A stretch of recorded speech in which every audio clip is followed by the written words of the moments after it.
Bienvenue dans cette nouvelle édition du QG Week-end. Voici les titres de l'actualité. Les Sénégalais divisés sur la question du référendum annoncé par le président Macky Sall.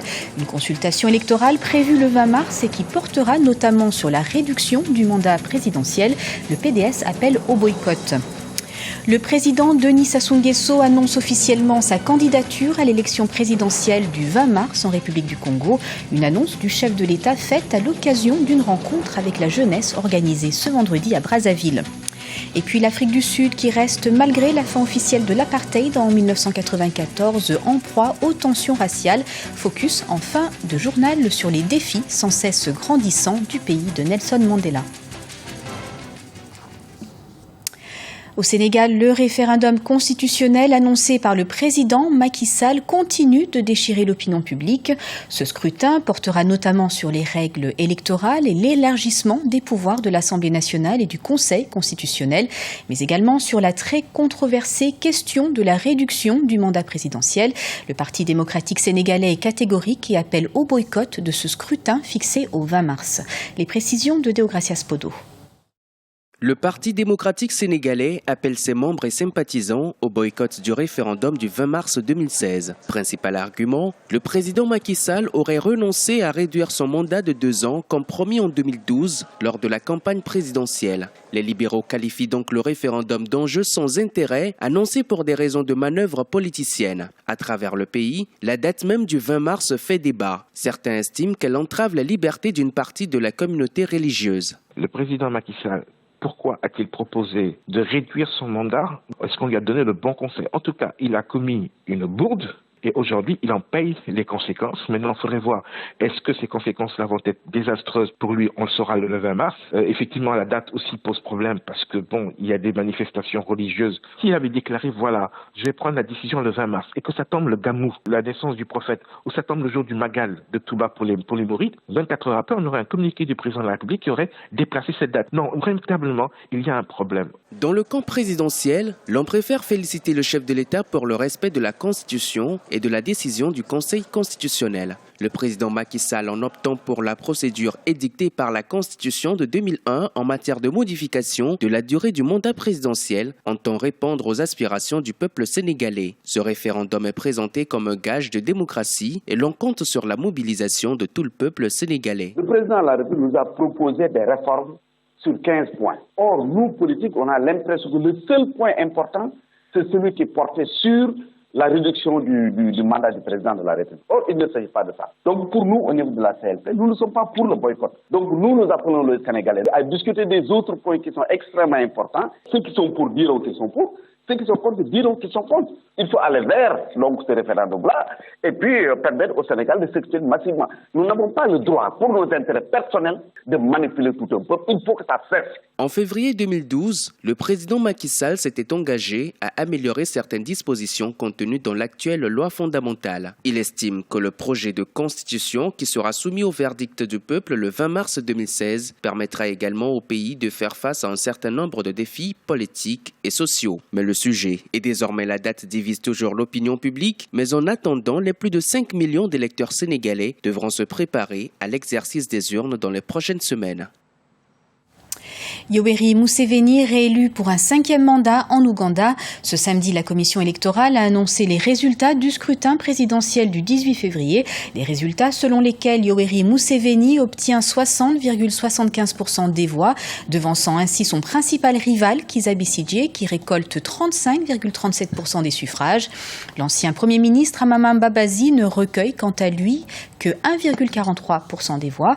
Au pouvoir depuis 30 ans, le chef de l'État ougandais s'est fixé entre autres objectifs de ces 5 prochaines années au pouvoir, d'inclure davantage la jeunesse qui constitue 80% de la population dans l'économie de l'Ouganda. Les électeurs de la République du Congo se rendront quant à eux aux urnes le 20 mars pour choisir leur nouveau président. La liste des candidats à ce scrutin anticipé se précise. Une dizaine de candidats, dont l'ancien chef d'état-major, le général Jean-Marie Michel Mokoko, sont en lice, mais également le président sortant, Denis Sassou Nguesso, qui a profité d'un échange avec les jeunes ce vendredi à Brazzaville pour confirmer sa participation. Les précisions de Jacques Amboka. Denis Sassou Nguesso sera candidat à sa propre succession à l'élection présidentielle qui aura lieu le 20 mars 2016. Le chef de l'État a fait cette annonce ce vendredi 19 février 2016 au cours d'une rencontre avec la jeunesse congolaise venue de tous les départements du pays. Avant d'annoncer sa candidature, le président était soumis à un exercice de questions-réponses avec les jeunes, des échanges qui n'ont épargné aucun aspect de la gouvernance du pays. Nous sommes ici dans le stade de la Concorde. C'est très beau pour l'image du pays. Ça rapporte beaucoup. Mais nous nous demandons qu'est-ce que ce stade-là nous rapportera demain. Mais n'est-il pas vous est venu à l'esprit que dans chaque région, que vous puissiez créer des usines? Pour les usines, il faut créer un environnement propice aux affaires pour permettre l'arrivée d'investisseurs étrangers. Il faut créer cet environnement, l'environnement des affaires. Il faut créer les conditions de paix.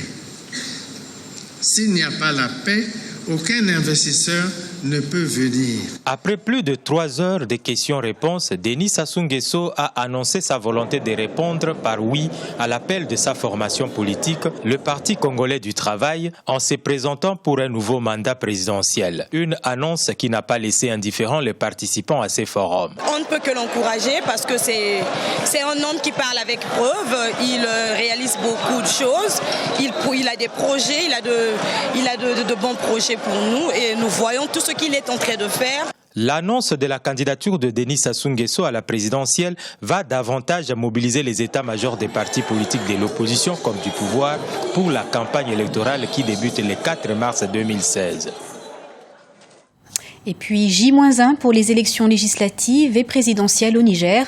Ce 21 février, les Nigériens voteront pour départager les 15 candidats en lice, parmi eux le président sortant, Mamadou Issoufou, pour la magistrature suprême, ainsi que pour renouveler l'équipe parlementaire composée de 171 députés.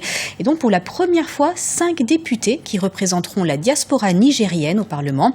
La campagne électorale qui a duré 3 semaines s'est achevée ce vendredi 19 février et vivez les élections au Niger comme si vous y étiez grâce au dispositif exclusif d'Africa 24 à Niamey. Aussi retrouvez ce samedi soir l'émission Le Niger des talents à 19h30 GMT ainsi que notre couverture exclusive de la soirée électorale de ce dimanche 21 février et ce à partir de 20h GMT. L'Afrique du Sud peine à tourner la page de la ségrégation raciale. Les Sud-Africains restent, selon l'avis des experts, confrontés quotidiennement au racisme, et ce, malgré la consécration en 1994 de Nelson Mandela, qui annonçait officiellement la fin du régime de l'apartheid. Le 9 janvier 2016, le président sud-africain Jacob Zuma avait même dénoncé, je cite, le démon du racisme et appelé l'Union nationale face à ce fléau. Un sujet d'Alioune Gando. Le racisme encore d'actualité en Afrique du Sud. En 1994, Nelson Mandela devenait le premier président noir de l'Afrique du Sud. Une prise de fonction qui a accompagné la fin officielle de l'apartheid, politique de développement séparée, basée sur des critères raciaux et ethniques. Plus de 2 décennies après, la question raciale semble encore au cœur des débats. Malgré des actions menées par des mouvements et partis politiques tels que le Congrès national africain, parti de Nelson Mandela, la majorité des Sud-Africains défendent encore que le critère racial est facteur de division. En 1994, nous ne sommes pas devenus une société non raciale. Nous le sommes toujours aujourd'hui, même si c'est un objectif que nous nous fixons. Ce qui a été défait en 1994, c'est l'apartheid et pas le racisme. Des différences de richesse et de revenus sont encore bien visibles en Afrique du Sud, malgré le fait que certains Sud-Africains se disent ne pas en être victimes. En 2015, une agression considérée comme ayant une base raciste a conduit à l'arrestation, le 15 février 2016, de 3 individus au Cap. C'est une pandémie. Le racisme existe et non pas depuis maintenant. Il a commencé il y a très longtemps. Vous savez que c'est un problème, c'est une chose que nous vivons ici. Il est parmi nous, nous le vivons en tant que communauté et en tant qu'individu. La croissance économique sud-africaine stagne à moins de 2% depuis ces 5 dernières années. Un chiffre qui serait dû à la mauvaise gouvernance, dont une question centrale reste le racisme. Fin de ce journal, nous vous remercions de votre fidélité. Restez sur Africa 24, l'information c'est en continu.